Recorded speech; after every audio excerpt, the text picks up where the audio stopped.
अस्सलामुअलैकुम प्यारे दोस्तों, आज हम आपको लेकर चल रहे हैं एक ऐसे मुल्क की तरफ जो पूरी दुनिया के टूरिस्ट्स के लिए एक ड्रीम डेस्टिनेशन बन चुका है। खूबसूरत झीलें, एमरल्ड जैसे समंदर, मॉडर्न शहर और साथ ही साथ दुनिया की सबसे मशहूर नाइट लाइफ। जी हाँ, आज हम बात कर रहे हैं थाईलैंड की। अगर आज लोग दुबई घूमने के बारे में सोचते हैं तो उसी लिस्ट में थाईलैंड का नाम भी जरूर होता है। लेकिन इस चमक के पीछे एक ऐसी हकीकत भी है जो हर कोई नहीं बताता। थाईलैंड का ऑफिशियल नाम किंगडम ऑफ थाईलैंड है। इस मुल्क को पुराने जमाने में सियाम के नाम से भी जाना जाता था। यहाँ के लोग, मर्द हो या औरतें, हर फील्ड में काम करते नजर आते हैं। महंगाई ना के बराबर है, इसलिए आम लोग भी रिलेटिव कंफर्टेबल लाइफ गुजारते हैं। थाईलैंड का टोटल एरिया तकरीबन 5,13,120 स्क्वायर किलोमीटर है, जिसमें से काफी हिस्सा पानी पर मुश्तमिल है। थाईलैंड के मशहूर मकामात में फुकेट आइलैंड सबसे ऊपर आता है। दुनिया भर से लोग इस जजीरे को देखने आते हैं। लेकिन एक बात याद रखें, फुकेट में टूरिस्ट्स को ओवरचार्ज करना बहुत आम है। जो चीज लोकल के लिए 15 बाट की होती है, वही चीज फॉरेनर को 50 बाट में दी जाती है। इसलिए हमेशा रेट पहले कंफर्म करें। बैंकॉक थाईलैंड का सबसे बड़ा शहर और कैपिटल है। यही मुल्क का बिजनेस, शॉपिंग और एंटरटेनमेंट सेंटर है।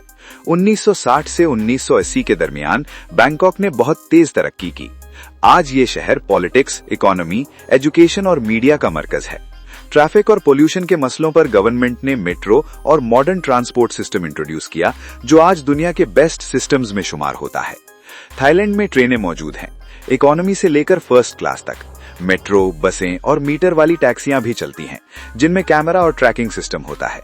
कभी कभी टैक्सी ड्राइवर्स मीटर बंद करके एक्स्ट्रा चार्ज करते हैं, जो इल्लीगल है लेकिन कॉमन है। थाईलैंड की सरहदें उत्तर में म्यांमार और लाओस से, पूर्व में कंबोडिया से, दक्षिण में मलेशिया और गल्फ ऑफ थाईलैंड से और पश्चिम में अंडमान सागर से मिलती हैं। थाईलैंड की कुल आबादी लगभग 7 करोड़ है। धर्म के लिहाज से 93% बौद्ध, 5% मुस्लिम, 1% ईसाई और बाकी दूसरे मजाहिब के लोग हैं। ऑफिशियल जबान थाई है, लेकिन कई रीजनल लैंग्वेजेस भी बोली जाती हैं।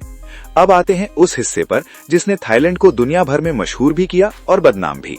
पटाया सिटी और फुकेट वो 2 शहर हैं जहां night clubs, dance bars, adult entertainment, massage centres और कसिनो जैसी एक्टिविटीज पाई जाती हैं। दिन हो या रात यहाँ हमेशा भीड़ रहती है। थाईलैंड की नाइट लाइफ पूरी दुनिया में मशहूर है। सड़कों, बीचेस और होटल्स के आसपास ओपन एडल्ट कल्चर देखा जा सकता है। बहुत सी लड़कियां और ट्रांसजेंडर लोग इस इंडस्ट्री का हिस्सा है। थाईलैंड में जेंडर ट्रांसफॉर्मेशन और कॉस्मेटिक सर्जरी बहुत आम है, इसलिए फर्क करना मुश्किल हो जाता है। बार्स और क्लब्स शाम से सुबह तक खुले रहते हैं। शराब बहुत आम है और फॉरेन टूरिस्ट्स को स्पेसिफिकली टारगेट किया जाता है। एक अहम वार्निंग ये है कि एक रिपोर्ट के मुताबिक लगभग 8 लाख लोग HIV और एड्स का शिकार हैं, इसलिए टूरिस्ट्स को बहुत एहतियात की जरूरत होती है। थाईलैंड के लोग बहुत अजीब चीजें खाते हैं: कीड़े, बिच्छू, मगरमच्छ का गोश्त और कच्चा सी फूड। मुस्लिम टूरिस्ट्स को हलाल और हराम का खास ख्याल रखना चाहिए। थाईलैंड की मशहूर मार्केट्स में चातुचक मार्केट शामिल है, जहां हर साल लगभग 10 लाख टूरिस्ट्स आते हैं। इकोनॉमी का बड़ा हिस्सा टूरिज्म, इलेक्ट्रॉनिक्स और गारमेंट्स पर आधारित है। थाईलैंड की करेंसी थाई बाट है और यहाँ ड्राइविंग लेफ्ट साइड पर होती है। बैंकॉक का नेशनल म्यूजियम मशरिकी एशिया का सबसे बड़ा म्यूजियम माना जाता है। हर जगह बुद्धा के टेम्पल्स, मूर्तियां और प्राचीन और आधुनिक आर्किटेक्चर देखने को मिलता है। लोग बहुत एहतराम के साथ टेम्पल्स विजिट करते हैं। थाईलैंड का नेशनल जानवर हाथी है। नेशनल डिश पैड थाई है।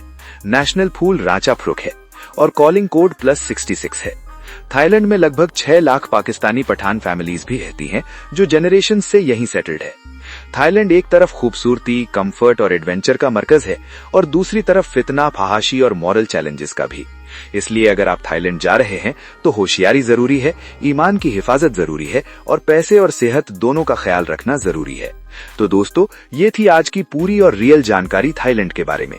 अगर वीडियो पसंद आए तो लाइक, शेयर और सब्सक्राइब जरूर करें। इंशाअल्लाह फिर मिलेंगे एक और धमाकेदार, हकीकत से भरपूर वीडियो के साथ। अल्लाह हाफिज।